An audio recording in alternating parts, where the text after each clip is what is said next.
What the fuck going on YouTube? Lil Unk back got another reaction. And today we got violent backstory of the Rudest diss track in the UK.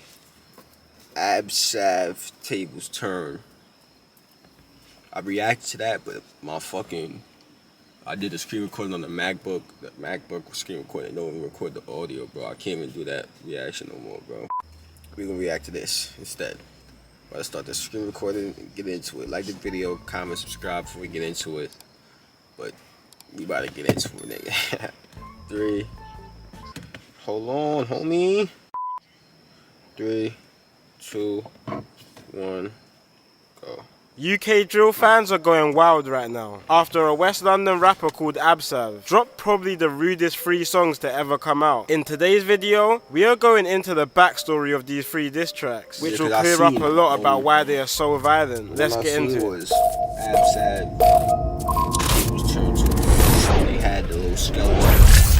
Nigga had the skeleton in the fucking chokehold, nigga. I'm like, nah, man, come on. So if you're not up to date, like I said before, West London rapper Abzsav just dropped 3 of the rudest diss tracks that ever come out. So rude and disrespectful that it's even opening the question of if dissing the dead should be illegal. Now I know a couple of you guys probably have not heard the songs, so I've put them on the screen now. But we'll be breaking them down and going through the history behind all of this. So the rapper who dropped these tunes is a rapper called Abzsav, who's from an area called Norfolk at the edge of West London. And from the outside in, it doesn't look like the worst area, but Norfolk is home to Abzav's gang, N Gang. N Gang is also part of a bigger gang across the London borough of Ealing, which is a collective of members from towns in Ealing called Southall, Greenford and of course Norfolk. The reason they're called 156 is because the areas covered in the gang are UB1, UB5 and UB6 postcodes. 156 beef quite a lot of West London, especially its surrounding areas, but they're mainly into it with a gang from Rayners Lane, which is a 7-minute drive from Norfolk where Abzsav is from. But 156 are better known for their feud with another gang from West London called CGM, which is infamously the gang of the big rapper Digga D. And despite the beef between Rayners Lane and 156 being more personal, most people are probably familiar with CGM and 156 issues, mainly just because CGM are much more well known than Rayners Lane, with CGM rapper Digga D hitting mainstream type of views on his songs, and other members like Rack 5 and Horrid 1 hitting decent numbers as well. But a big reason to do with CGM's blow up on the scene was actually to do with 156. CGM burst onto the scene around 2016 to 17 under their old group's name 1011, and they blew up faster than any other group at the time, gaining millions upon millions of views in some of their first songs as a group. But one of the main reasons for CGM's blow up was due to a murder which took place in the beef between Rayners Lane and 156. On April 11th, 2017, a 156 member called T-Wiz barely even just walked out of his Norfolk home until he was approached by 2 Rayners Lane members. T-Wiz was heard arguing with the 2 Rayners Lane members before he was stabbed in his stomach. The 2 attackers then fled the scene, and sadly T-Wiz died later that day. CGM blew up a lot on their early songs due to this death, with CGM mocking him in every song, making the name T-Wiz a well-known name in the UK just off his death. CGM even mocked T-Wiz so much that members were even banned from saying his name in any future songs. One of the killers of T-Wiz was a Rayners Lane member called T-Rose, and him and the other guy actually managed to beat the murder case due to self-defense. After beating the case, T-Rose then went on to make a drill song about the murder, while also recreating the scene of the murder in the music video. And even while years went by after T-Wiz's murder, 156 members were still out to get him. T-Rose moved around 3 hours from London to a small town called Telford. 156 caught wind of this and rid out 3 hours to Telford, caught T-Rose and shot him to death 3 years after the murder of T-Wiz. 2 hours before T-Rose's death on the 13th of October, back in London, another batch of 156 members were also driving around Hayes with a shotgun and revolver, looking for members of another rival gang to 156 called Purple Haze, when they spotted someone who allegedly had links to the gang called Shaq. The members in the car then proceeded to shoot Shaq multiple times with the revolver, sadly killing him on the scene. The car was then dumped, doused with petrol and burnt a few miles away from the shooting. 5 people have been charged with this murder so far, including a 13-year-old boy, but are yet to go to trial. Abzsav mentions both T-Wiz and Shaq's murder in his Table Turns 1 song, saying 24 hours 2 got dropped. And even at the start of his second diss track, he mocks T-Rose by pretending he's a skeleton. The reason for this was because a couple years back, CGM member Rudest mocked T-Wiz by pretending he's a skeleton of him. See, a year before the double murder of Shaq and T-Rose, the tables are very much turned in this feud. Now if you listen to CGM,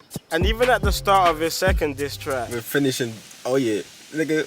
Oh, I'm bugging out. I'm gonna edit that shit out. What's up, y'all? Camera died yesterday. Feel me? I just did a whole intro, high as hell. But we back to finish the violent backstory of the Rudest diss track. Abzsav, tables turn. For me, you left off at like 4:14, 4:22. At the end, like I fake clicked back. So we better for me. Yeah. Word. Screen record, my fault. I'm bugging. You got to finish this joint. I forgot. I'm gonna restart all do it. 3, 2, 1. Go. He mocks T-Rose by pretending he's a skeleton. The reason for this was because a couple years...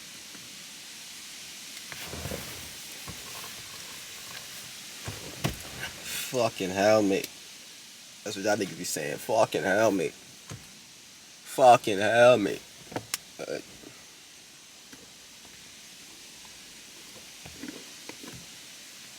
Wow, buffering. Please stop buffering. One song, saying 24 hours 2 got dropped. And even at the start of his second diss track, he mocks T-Rose by pretending he's a skeleton. The reason for this was because a couple years back, CGM member Rudest mocked T-Wiz by pretending he's a skeleton of him. See, a year before the double murder of Shaq and T-Rose, the tables are very much turned in this feud. Now if you listen to CGM rapper Digga D's tunes, you'll probably hear or see him mentioning a guy called JoJo, or you might have seen him with a diamond ring with the words Free JoJo engraved in it. Well, JoJo was a Rainers Lane member. He was getting into it heavy with 156. So much that the feds had to relocate him more than an hour away from Rainers Lane to East London and Ilford to keep him out of trouble after he caught a couple cases. But unfortunately, this didn't stop him from getting into it with 156 members, which was clear on November the 18th, 2017. On this day, JoJo left his Ilford home carrying a black motorcycle helmet at 4:45 p.m. and got a train from Ilford to Norfolk, territory of the 156 gang. He then met up with 3 friends, and around 10 p.m, with 2 mopeds and shanks, they started to circle around Norfolk looking for 156 members. Unfortunately, on some bad timing, some affiliates of 156 just happened to grab some drinks from a shop and were heading back to their friend's house to enjoy their Saturday night. When they got to a road called Newnham Close in Norfolk, which was the same road their friend T-Wiz happened to be stabbed to death a few months back, JoJo and his friends spotted the group and jumped off their mopeds to try to catch up to them. The 156 group split up and started running for their lives. But once JoJo and his friends got back on their mopeds looking for the group, they managed to spot an 18-year-old called Jason Isaacs in a dead end separated from his group, which resulted with Jason being stabbed 8 times from a sword and machete. Jason managed to get himself to a friend's house and eventually to a hospital, but a few days later, sadly, he was pronounced dead. The mopeds from the attack were dumped but later recovered by police, and once the forensic team investigated them, JoJo's blood was discovered on one of the bikes. Not only that, but when the feds pulled up to JoJo's house, they recovered the same puffer jacket, hoodie and helmet which was shown on the CCTV from the attack. JoJo was eventually charged with the murder, but the only issue was that there was 3 more people to catch. The evidence was crazy on JoJo, but the feds didn't want him just to go down for the murder, but JoJo refused to testify against his friends, and ultimately was sentenced to life with a minimum of 20 years. Just like T-Wiz, Jay was heavily mocked in songs, mainly from Rainers Lane members, with no type of remorse for the 2 young lives which were lost, and you could tell mentally this really took a toll on Abzsav, who had just lost 2 of his friends. In the recent interview he just done with Fumes the Engineer, he talks about how people were dissing his friends for years, and back then for a lot of people it was all fun and games, without anyone realizing that certain guys actually lost a friend in real life. He goes on to say that the reason he called these diss tracks Tables Turned because he was just replying to all the disses his gang has been getting for years, and when we actually look at the lyrics of his tables turn songs. You can see that a lot of disses actually go lyric to lyric with the same disses opposition gangs have said previously, but obviously just changed up to fit the agenda of his gang. But despite all of this, some people still think Abzsav went too overboard, talking about a lot of sensitive situations, like a CGM member called AP's mum dying. He then even goes into dissing big UK drill rapper Russ, by pretty much saying CGM can't try what they done to Russ, with him dissing AP's mum. A bit of backstory on this, basically around 2 years ago, just like Abzsav, drill rapper Russ also dissed AP's mum in the group chat between Russ and CGM members. At the time, Russ was cool with CGM, mainly because his right hand, another drill rapper called Taze, is cousins with a couple CGM members. After dissing AP's mum, Russ had the show, but after decided to go to CGM's block, thinking he's still cool with them. But the tables turned and CGM members robbed Russ for his chain. For a period of time, it seemed like 156 and Russ were cool though, with a 156 member called Nito MB, even featuring on a remix of Russ's hit single 630. But once the song came out, Nito started demanding all over his socials that he wants the song to be taken down, which it eventually was. But despite these CGM and Russ disses, it's clear that Rainer's Lane was the biggest focal point on these songs, with countless disses towards them, mentioning situations like a double shooting on Rainer's Lane members in 2018, or when 5156 members ran into a kebab shop and shot at a couple Rainer's Lane members in 2020. But one of the most painful disses was on a situation that took place quite recently, on the 11th of June 2021. A 15-year-old Rainer's Lane member who went by the name J Taps was on his way to school around 8:30 in the morning when he unfortunately bumped into a 156 member. In video footage, which is way too graphic to post on here, you can see the two get into a tussle, which ended with J Taps being stabbed multiple times and soaked in the blood of Paul in his own school clothes. This was literally broad daylight in front of herds of kids making their way towards school. After the stabbing, the kid ran away from the scene, with even builders who are working on the site nearby trying to catch up to the kid until the police came. A 156 member called Slims is currently awaiting trial for this murder, who was also only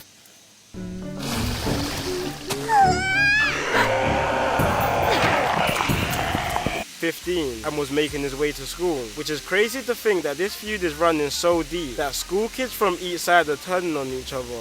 In Abzav's second diss track, he even mocked J Taps for not making it to his 16th birthday, which is sad to know that somebody so young lost their life to this feud. Just before J Taps' death, he was seen in a couple pictures throwing up gang signs, and literally just a few days before his death, he was seen in the Rainer's Lane music video called For Real, which would have made him a target for 156 members. Apart from Rainer's Lane, Abzsav also takes a dig at pretty much half of West London. Areas like West Drayton, South Acton and Wildstone, who are all lesser known areas to have conflicts with 156, which really makes you deep how much beef 156 actually has. But I want to know what everybody thinks of these tracks. Do people think Abzsav went too far on these? Or do people think it's justified due to the previous mocking of his friends? And most importantly, do people think these tracks are even worth it? It's definitely got the whole community talking and hearing about Abzsav, which could work to his favour in his future career. But with the police taking down his songs, his YouTube channel and even his TikTok, he's probably gonna have trouble in the future making any songs without them being taken down, with the police pretty much having control of what is allowed to be put out there. These tracks also might get him blackballed from the industry, with a lot of labels and shows not really wanting to get involved with controversial artists, which can mess up their brand, which may even prevent other artists from wanting to work with him also. I do think Abzsav is a very talented artist, and if he plays his cards right, he could capitalize on the boost of clout he's now got. But if he doesn't, he's in danger of letting these tracks overshadow his career. It's been your boy Kid Nerd, and peace out. I've partnered up with Atlas VPN to give you a... No, that's the end of this one, fellas. We got to finish it up and shit for me. But if y'all enjoyed this one, like the video, comment, subscribe, turn on post notifications, and we gotta get into the next one, y'all.